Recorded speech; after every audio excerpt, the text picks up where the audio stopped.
আপনার সময়ের সঙ্গে আজকের সময় ফারাক কতটা দেখেন?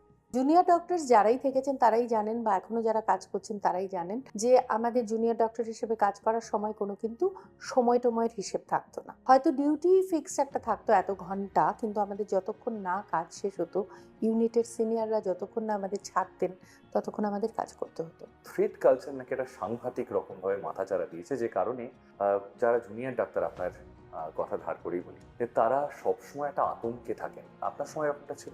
আমাদের যিনি মেন্টর হতেন প্রত্যেকটা ইউনিটেই, যারা প্রফেসরস, যারা হেড অফ দ্য ডিপার্টমেন্টস হতেন, তারা কিন্তু আমাদের অসম্ভব প্রোটেক্ট করতেন। তো আমরা একটা অন্য রকম জগতে ছিলাম, যেখানে we use to feel very safe, এবং আমাদের মনে হতো যে এটা আমাদের বাড়ির মতো।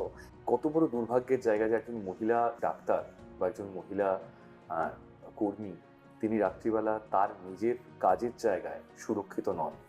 আপনাদের সময় যে চিত্রটা ভয় লাগে, ভয় লাগে আমাদের ছেলে মেয়েদের কথা ভেবে, ভয় লাগে আমাদের সন্তান প্রতিম সেই ছেলে মেয়েগুলোর কথা ভেবে যারা আজকের যুগে মেডিকেল কলেজে কাজ করছে, কাজ শিখছে। ঘরে ঘরে এখন একটা আলোচনা চলে সৌজন্যে সাম্প্রতিক কিছু ঘটনা। অনেকে বলেন যে পিজিটি লাইফ সম্পর্কে প্রথমে যে বিষয়টা মাথায় আসে সেটা হচ্ছে থ্রেড কালচার। এরকম অনেকেই বলেন যে কাজ করার ক্ষেত্রে অনেকাংশে এমন কিছু সমস্যার সম্মুখীন হতে হয় তাদেরকে, যে তারা তাদের স্বাভাবিক বিকাশ প্রতিভাত করতে পারেন না। আমি সুমন, আজকের আলোচনায় আমার সঙ্গে রয়েছেন আপনাদের অত্যন্ত প্রিয় মানুষ ডক্টর বর্ণালী ঘোষ। আমি এই আলোচনাতেই আসবো ওনার পিজিটি লাইফ সম্পর্কে। ফার্স্ট কোয়েশ্চেন আপনার, আমি যদি দেন ভার্সেস নাও বলি সোশ্যাল মিডিয়া টার্ম ওয়াইজ, আপনার সময়ের সঙ্গে আজকের সময় ফারাক কতটা দেখেন? আমি পিজিটি কথাটা থেকে একটু সরে যাব, কারণ আমি জুনিয়র ডাক্তারে থাকবো। ঠিক আছে, আমাদের সময় ছিল, এখনো আছে, ইন্টার্নস, হাউস স্টাফস এবং পিজিটিস, এদের সবাইকে মিলে বলা হয় জুনিয়র ডক্টরস। তো জুনিয়র ডক্টরস যারাই থেকেছেন তারাই জানেন বা এখনো যারা কাজ করছেন তারাই জানেন যে আমাদের জুনিয়র ডক্টর হিসেবে কাজ করার সময় কোনো কিন্তু সময় টময়ের হিসেব থাকতো না। হয়তো ডিউটি ফিক্সড একটা থাকতো এত ঘন্টা, কিন্তু আমাদের যতক্ষণ না কাজ শেষ হতো, ইউনিটের সিনিয়ররা যতক্ষণ না আমাদের ছাড়তেন ততক্ষণ আমাদের কাজ করতে হতো। সুতরাং আমাদের একটা অন্যরকম বন্ডেজ ছিল আমাদের ইউনিটের মধ্যে, টিমের মধ্যে এবং রুগীদের সঙ্গে। এ কথা না বললে সত্যের অপলাপ হবে যে এই বন্ডেজটা গ্রো করতে হেল্প করতেন আমাদের যিনি মেন্টর, অর্থাৎ ইউনিটের বস, যিনি প্রফেসর। তো I have really been very lucky having been mentored by professor Abani Raychaudhuri. আমি আজ যে ডাক্তার হয়েছি, সেই ডাক্তার হিসেবে আমাকে গড়ে তোলার কারিগর তিনি। তো আমাদের ইউনিটের উনি ছিলেন প্রফেসর অ্যান্ড হেড, এবং উনি আমাদের বেসিক প্রিন্সিপালসগুলো শিখিয়েছিলেন যে কিভাবে আমরা আমাদের ইউনিটের মধ্যে এবং বাইরে ডাক্তারদের সঙ্গে ইন্টারাক্ট করব, রুগীদের সঙ্গে ইন্টারাক্ট করব এবং নিজেদের প্রফেশনটাকে ভালোবাসবো। একদমই তাই। পরবর্তী প্রশ্নে অবশ্যই থ্রেড কালচার পার্সপেক্টিভটাকে রাখার চেষ্টা করব, যে এখন প্রায়শই শুনতে পাওয়া যায় যে সরকারি মেডিকেল কলেজ হোক বা অন্যান্য পার্সপেক্টিভেও থ্রেড কালচার নাকি একটা সাংঘাতিক রকমভাবে মাথাচাড়া দিয়েছে, যে কারণে যারা জুনিয়র ডাক্তার, আপনার কথা ধার করেই বলি, যে তারা সবসময় একটা আতঙ্কে থাকেন। আপনার সময় ব্যাপারটা ছিল? একেবারেই ছিল না। আমি আবারও আমার আগের প্রশ্নের উত্তরে ফিরে যাই যে আমাদের যিনি মেন্টর হতেন প্রত্যেকটা ইউনিটেই, যারা প্রফেসরস, যারা হেড অফ দ্য ডিপার্টমেন্টস হতেন, তারা কিন্তু আমাদের অসম্ভব প্রোটেক্ট করতেন। এবং কখনো যদি কোথাও আমাদের থ্রেট আসতো, সেটা পেশেন্ট পার্টি অথবা কোনো ডিপার্টমেন্টাল অন্য কোনো ইস্যুতে আমাদের কোনো অসুবিধে হতো, আমাদের বস আমাদের অভিভাবকের মতো গিয়ে বুক পেতে দিতেন, সেই সমস্যাটা সামলাতেন। আমি এখানে ছোট্ট করে আমারই একটা ব্যক্তিগত অভিজ্ঞতা বলি। যে কোনো একটা মানে অবস্থার পরিপ্রেক্ষিতে একটা সময় আমার নামে প্রিন্সিপালের কাছে নালিশ হয়েছিল।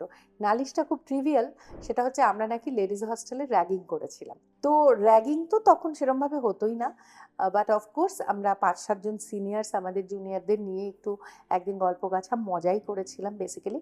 তো সেটা কোনোভাবে একটা কলেজ পলিটিক্সের একটা ইয়েতে ফাঁদে পড়ে ওরকম একটা আমার নামে নালিশ হয়েছিল, আমার সঙ্গে আরও কয়েকজনের নামে। তো আমাকে ডেকে পাঠিয়েছিলেন প্রিন্সিপাল। আমার বস বললেন, না না না না, তোমার আউটডোর, তুমি কি করে যাবে, তুমি এখন আউটডোরে যাও, তোমার হয়ে হাজিরা আমি দিচ্ছি প্রিন্সিপালের কাছে। সো আমার স্যার ছিলেন এরকম, মানে আমার হয়ে প্রিন্সিপালের কল অ্যাটেন্ড করতে আমার স্যার চলে গেছিলেন। তো আমরা একটা অন্য রকম জগতে ছিলাম, যেখানে we use to feel very safe, এবং আমাদের মনে হতো যে এটা আমাদের বাড়ির মতো, যে এখানে যদি কোনো কিছু হয়, যেরকম মা বাবা বুক দিয়ে আগলায় সন্তান সন্তানকে আমাদের প্রফেসররা কিন্তু আমাদের সেরকমভাবে আগলাতেন। ইনফ্যাক্ট একবার পুরী বেড়াতে যাব, প্রথম তো স্যার পারমিশন দেবেন না, না না না না মেয়েদের ছাড়বো না, ইউনিটের মেয়েরা যাবে টাবে, এই সব বাচ্চা বাচ্চা ছেলেরা এরা তোমাদের সামলাতে পারবে না, কোনো বড় কেউ না গেলে ছাড়বো না। তো অনেক জোরাজুরি করে গেলাম, কোন ট্রেনে যাওয়া, কোনটায় ফেরা, কোন হোটেল, তার ফোন নাম্বার কি, ঠিক কটায় বেরোবো, কটায় ফিরবো, স্যার একেবারে এইভাবে হিসেব নিকেশ নিয়ে তারপরে সিনিয়র ডাক্তাররা ইউনিট সামলেছেন এবং আমরা গেছিলাম পুরী বেড়াতে। সো আমাদের জীবনে জুনিয়র ডাক্তারদের সময় আমাদের লাইফ ওয়াজ লাইক দিস। যার জন্য এই থ্রেড কালচার যখন শুনি আমার একেবারে বিশ্বাসই হয় না। এই কদিন আগে আমাদের কলেজের ইউনিয়নে আমরা বলাবলি করছিলাম যে নিজের কলেজে ঢুকে পড়ে মনে হতো this is the safest place, মানে এটা বাড়িতে ঢুকে গেলে যেরকম আরাম হতো, একটা শান্তি হতো, বাইরে যাই হচ্ছে হোক, এখন আমি বাড়িতে এসে গেছি। সো আমাদের কলেজ, আমাদের alma mater use to be like that, our home, our next home. সময় বদলেছে, প্রেক্ষাপট বদলেছে, এবং অবশ্যই যুগ বদলেছে, এবং তার সঙ্গে রাজনৈতিক প্রেক্ষাপটও বদলেছে। সেই সব কিছু মিলিয়েই একটা অন্য ভিন্ন ধর্মী অভিজ্ঞতার সম্মুখীন হন আজকের প্রজন্মের ছেলেমেয়েরা বা আজকের যারা জুনিয়র ডাক্তাররা। আমার লাস্ট প্রশ্ন থাকবে অবশ্যই এই এপিসোডে, সেটা হচ্ছে কতটা সুরক্ষিত ছিল আপনাদের জীবন, স্পেশালি আজকের দিনে দাঁড়িয়ে যখন আমাদের তিলোত্তমা কেসটা সবচেয়ে বড় একটা চোখে আঙুল দিয়ে দেখিয়ে দেওয়ার মতো একটা ঘটনা, যে একটা কত বড় দুর্ভাগ্যের জায়গা যে একজন মহিলা ডাক্তার বা একজন মহিলা কর্মী তিনি রাত্রিবেলা তার নিজের কাজের জায়গায় সুরক্ষিত নন। আপনাদের সময় ভয় লাগে, ভয় লাগে আমাদের ছেলে মেয়েদের কথা ভেবে, ভয় লাগে আমাদের সন্তান প্রতিম সেই ছেলে মেয়েগুলোর কথা ভেবে যারা আজকের যুগে মেডিকেল কলেজে কাজ করছে, কাজ শিখছে।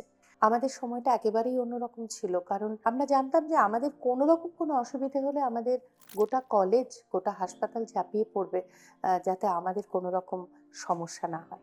মদ খাওয়া সেকালেও ছিল, মদ গাঁজা খেয়ে কলেজে যারা একদম ফোর্থ ক্লাস স্টাফ বা হসপিটালের তারা বা সিনিয়র স্টুডেন্টরা সব সময় কোথাও একটা আমরা জানতাম যে এখানে একটা ভাঙের ঠেক আছে, ওখানে অমুকরা বিশেষত অ্যানাটমি ডিসেকশন হলের পাশে ওখানে একটু হয়তো ডিসেকশন ডোমরা যারা থাকে তারা বিকেল সন্ধ্যের দিকে হয়তো একটু নেশা টেশা করে থাকতো। এরকম কখনো মনে হয়নি যে ওখান দিয়ে যাওয়ার সময় আমি অসুরক্ষিত।